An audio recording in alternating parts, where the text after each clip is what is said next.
आज आम छतु आलू मिसेकी मसला दिया तरकारी करवा। छतु मसला छतु को ये बेसी चूना करनी ये खंड खंड करके प्रथम भांगिकी रखिए। यहाँ आधा केजी छतु अच्छी आलू दीटा आलू आम एमती खंड करके रखीचु। दीटा आलू काटिचु आपड़ जी आलू खाइबे से रखिए तुम सेमती किसी कथा नहीं। तापरे मसला आमे पियाज छोट पियाज होते चारिटा छोट एति बड़ साइज होते चार्टा मीडियम साइज होते दीटा पियाज आमे एक बाटिया रखाई टिके कम अधारू टिके कम रखीचु बाटिया आउ इटा बेसी टिके रखीचु बघारिया गला अदा एडिक बड़ खंडे गोटे इंच हम आ रसुण गोटे बड़ रसुण अधा सब रसुण ठारू अदाटा बेसी करें अदार गंध टिके ये हुए अदा टिके कम देकी रसुण ताठारू टिके अधिका देवे। एति अदा नियाला एति रसुण नियाला गोटे चामच जीरा आ गोटे आमे लंका रखीचु कंचा लंका। तापर एठी रखाई आमे बघारिला बेले खड़ा मसला दबा खंडे डालचीनी भी मुझे खंड कर देची दुईटी गुजराती दुईटी लवंग तेजपत्र आ छोट चामच रे 2 चामच धनिया गुंड हलदी गोटे चामच नियाई आ गोटे चामच लंका गुंड तेजपत्र दुईटी एक टमाटर गोटे बड़ टमाटर हेले गोटे टमाटर चलो आमे छोट गोटे मीडियम साइज कटा होगी रही एतिकी जिनस पकईकि आमे आज तरकारी करवा छतु मसला तरकारी। आमे छतु को तो भंगा ही देखिले केमती खंड साइज कराई से आमे आधा चामच हलदी गुंड पकई देकी आमे पानी देकी धोई दबा। आ छतु को सब बेले आपण धोइला बेले ताकू भल की चिपिकी सेथिरु पानी ये करदे कहीं छतुरे पानी रही भाजिला बेले से भाजी हुए भल कर छतुरे आधा चामच हलदी गुंड पकईकि मु पानी पूरे देछि ताकू भल कर एमती टिके छतु भारी नरम जिनस ताकू जोर करके चकुटा दरकार नहीं एमती खाली ऊपर तल भल भाव करदे कर देकी से पानीटा गड़े देवे। टिके पानी देकी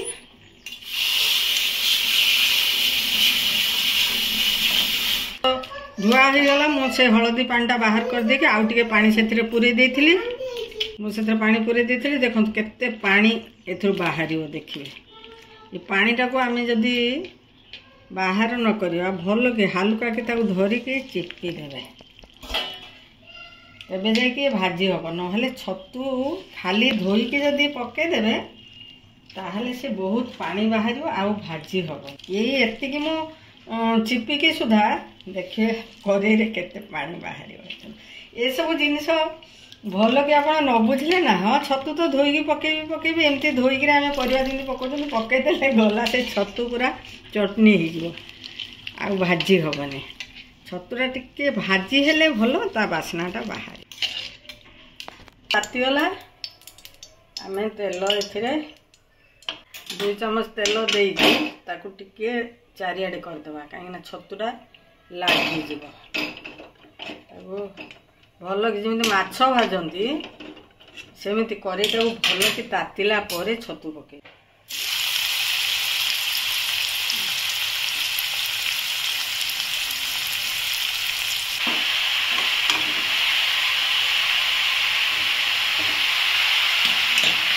छतु को टिके छाड़ीदेवे से टिके भल कि तातिकी टिके लगी गले तापर उल्टेले भल ना नरम अच्छी छतुटा ताकू जदि आम बारंबार उल्टा उल्टी करवा ताले से छतु भांगी एमती टिके आम हवा को दबा तलटा टिके टाण हवा को दबा हेले उल्टेले छतु किसी ना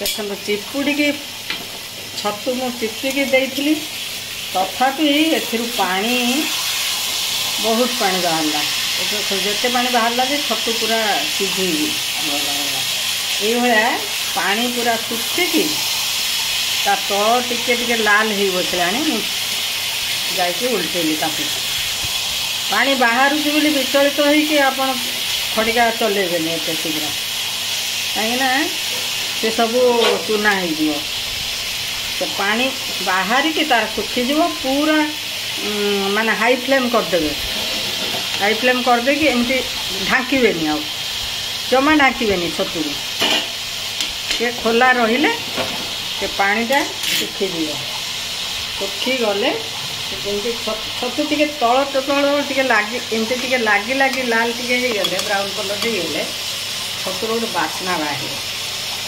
से आपण उल्टे असल कथा छतुटा टे आम पानी मरा करके भाजी देले तार टेस्टा भल आसो मैंने होटेल सब कंचा रांधि दौरान कंचा रांधिले कि नालुआ नालुआ हम से छतुटा तार असली येटा स्वादटा आसबनी आम से भाजी देकी पानी मरा टे करदे थे ये उपाय थे करके देखिए निश्चित आपन को भल लगे कमेंट करके जनइबे केमती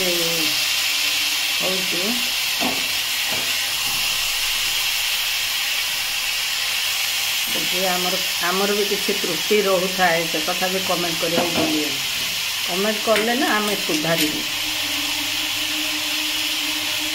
छतु टे एमती लगी लगी गला एमती कलर आसीगले छतुर माने तार गोटे बासना बाहर होगा ए छतु को आम बाहर करके रखीद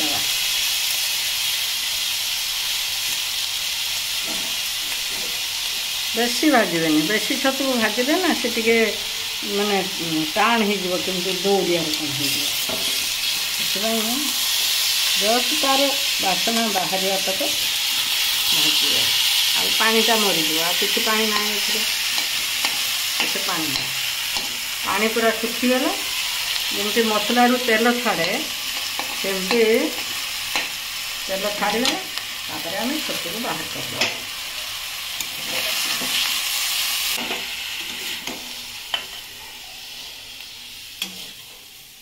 एति पूरा बहुत लाल करवा दरकार नहीं ये हल्का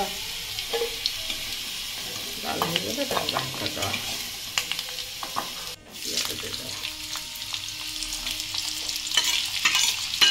पियाज खाली हल्का ब्राउन हम पियाज को आम एकदम बेसी कड़ा कर पियाज असलता मिठासटा ना एति भाजबार पियाज मिठाटा रहे तापर आम पकईदे मसला जो अदा रसुण पियाज और जीरा गोटे दाम दिया बटा हो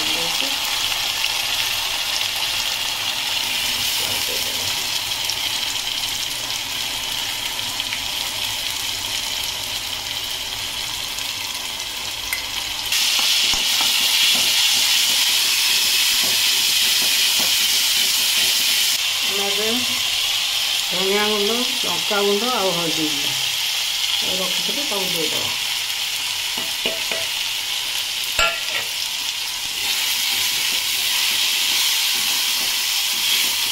हल्दी पकईदेव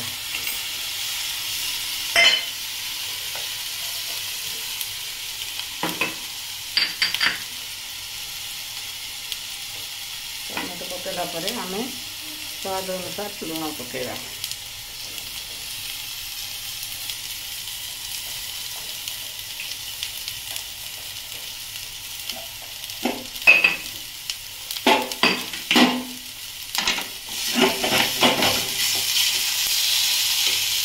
गैसटा कमेदबा कहीं टमाटर मसला कषि सागे सागे टमाटर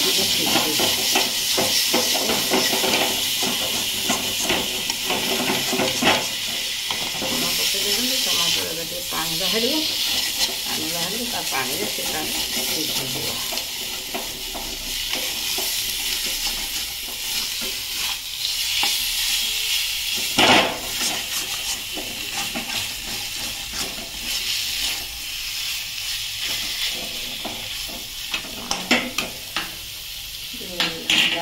ଧୋଇକି ଅଳ୍ପ ଟିକେ ପାଣି ଦେଇଦେବା।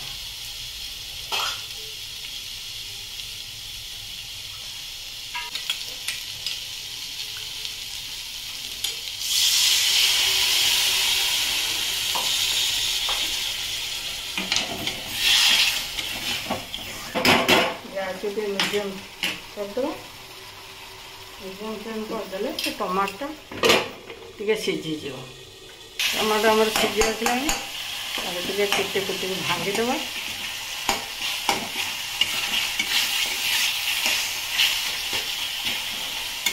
ମସଲାରୁ ପାଣି ଅଂଶ କମିଗଲେ ତେଲ ବାହାରିବ। ତାପରେ ଆମେ କ'ଣ କରିବା, ଏ ଛତୁକୁ ପକାଇଦେବା।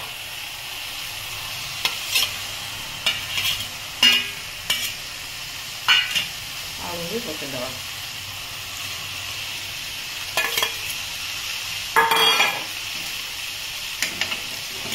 ମସଲା ସାଙ୍ଗରେ ଟିକେ ଛତୁ ଆମର କଷି ହେଇଯିବ।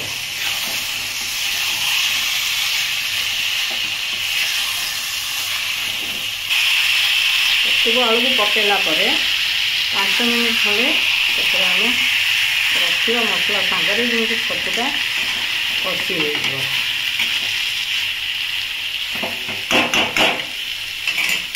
ସେଟା ଢାଙ୍କିଦେବା। ଛତୁ କଷି ହେଇଗଲାଣି।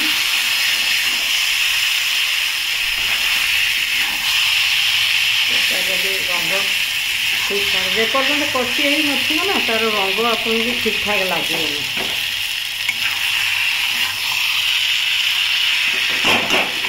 ଆଉ ତାର ଯେଉଁ ବାସ୍ନାଟା ଆପଣଙ୍କୁ ଠିକ୍ ଲାଗିବନି।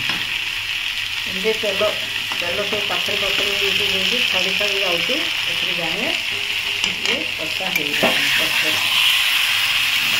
ଆଉ ବେଶୀ ସମୟ ଏକୁ କରିବେନି, ତରକାରୀର ରଙ୍ଗ ବି ଖରାପ ହେଇଯିବ, କେମିତି କଳା ହେଇଯିବ, ଆଉ ତାର ଟେଷ୍ଟ ବି ଠିକ୍ ସେ ରହିବନି।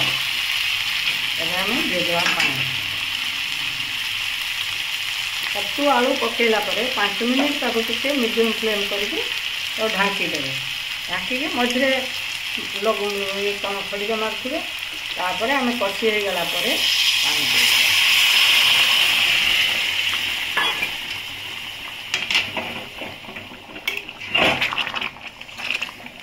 ତରକାରୀରେ ପାଣି ଠିକ୍ ଅଛି। ଯଦି ଆପଣ ଝୋଳ ନ ଖାଇବେ ତାହେଲେ ଏକୁ କଷା କରିକି ବି ଅଳ୍ପ ଟିକେ ଖାଲି ପାଣି ଦେଇକିରି ଏକୁ ଫୁଟେଇକି ଛାଡ଼ିଦେବେ। ଯଦି ଆପଣଙ୍କର ଏଇ କଷା ଭଳିଆ ହେବ, ରୁଟି ପରଟା ସାଙ୍ଗରେ ଖାଇବେ, ଆଉ ଯାହା ଶୁଖିଲା ଇଏରେ ଖାଇବେ। ନହେଲେ ଭାତ ସାଙ୍ଗରେ ଖାଇଲେ କ'ଣ କି ଟିକେ ରସରସିଆ ହେଇଥିଲେ ଭଲ ଲାଗିବ। ତାପରେ ଆମେ ଗରମ ମସଲା ଗୁଣ୍ଡ ହାତରେ ତିଆରି କରିକି ମୁଁ ରଖିଛି। ଏକୁ ଡାଲଚିନି, ଗୁଜୁରାତି ଆଉ ଲବଙ୍ଗ। ଡାଲଚିନି ଟିକେ ବେଶୀ, ଗୁଜୁରାତି ତାଠାରୁ ଟିକେ କମ୍, ଲବଙ୍ଗ ଆହୁରି କମ୍। ତାକୁ ହାଲକା କରିକି ମୁଁ ଗରମ ତାୱାରେ ଟିକେ ଗରମ କରିଦେଇକି ଭାଜିବେନି, ତାକୁ ମାନେ ଦାଗ ହେବା ପର୍ଯ୍ୟନ୍ତ ଭାଜିବେନି, ଖାଲି ଜଷ୍ଟ ତାୱା ତତେଇ ଦେଇକି ସେଇଥିରେ ପକାଇଦେଲେ ବି ସିଏ କଡ଼କଡ଼ ହେଇଯିବ। ପିସିବା ପାଇଁ ଟିକେ ସହଜ ହେବ ବୋଲି ତାକୁ ଗରମ କରିବା କଥା। ଆମେ ଏତିକି ପକାଇଦେବା, ବେଶୀ ପକାଇବେନି, ପିତା କରିଦେବ ଏଇଟା। ଆମେ ଖଡ଼ା ମସଲା ଟିକେ ପକାଇଥିଲେ ବି।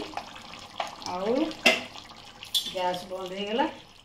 ତାପରେ ଟିକେ ଧନିଆ ପତ୍ର ପକାଇଦେବା। ଆପଣ ନିଜେ ଏଟାକୁ କରିବା ପାଇଁ ଚେଷ୍ଟା କରିବେ, ଆଉ କରିକି କେତେ ଦୂର ଆପଣଙ୍କର ସଫଳ ହେଲା କମେଣ୍ଟ ମାଧ୍ୟମରେ ଜଣେଇବେ। ଯଦି ଆମର ବି କିଛି